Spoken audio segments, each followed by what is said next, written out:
One of my favorite stories from my childhood that I could never tire of telling is the tale of the mutant frog.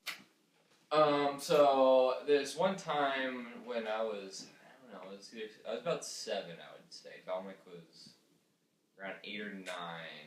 When I was about 10, my brother and I used to drive up to Buckeye to visit our friend Jimmy. He lived in this huge white manor with his parents and his 2 older sisters.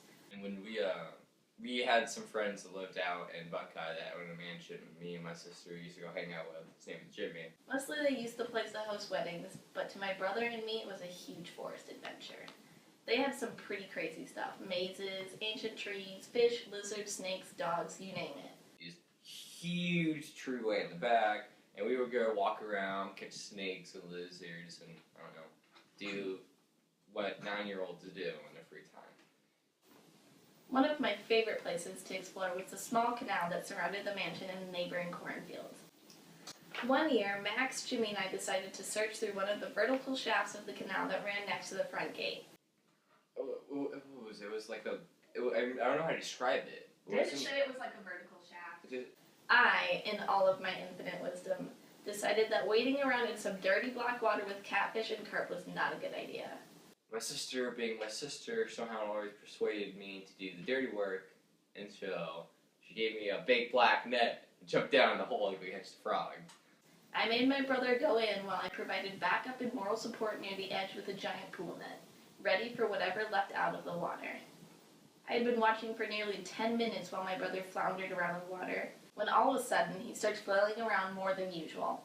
And at that exact moment, something dark and slimy shot out of the water, into the air, and into my waiting net. So, I finally have a corner and get a position, and they give me the big black net, and it jumps, and we catch it.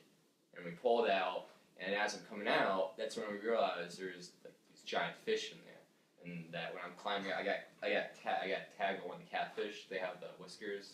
It actually hurt if you hit them. Upon further examination, we discovered that the thing was a huge bullfrog that didn't quite fit in the net. This frog, from head to feet, was about the size of our torso. Just really huge. It's a huge frog. It was not a toad. I specifically remember it being a giant frog. I remember picking that thing up and realizing that with its legs stretched out, it was almost as tall as me.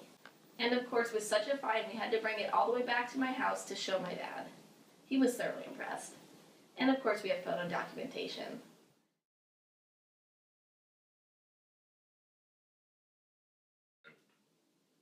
It was really cool finding this huge frog out in the wild in the canal. So we went to go show my dad.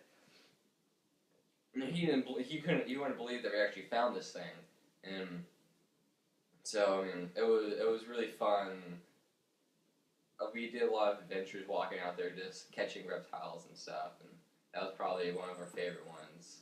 My dad had this theory that the frog escaped from the nearby nuclear power plant, and that's why it was so huge.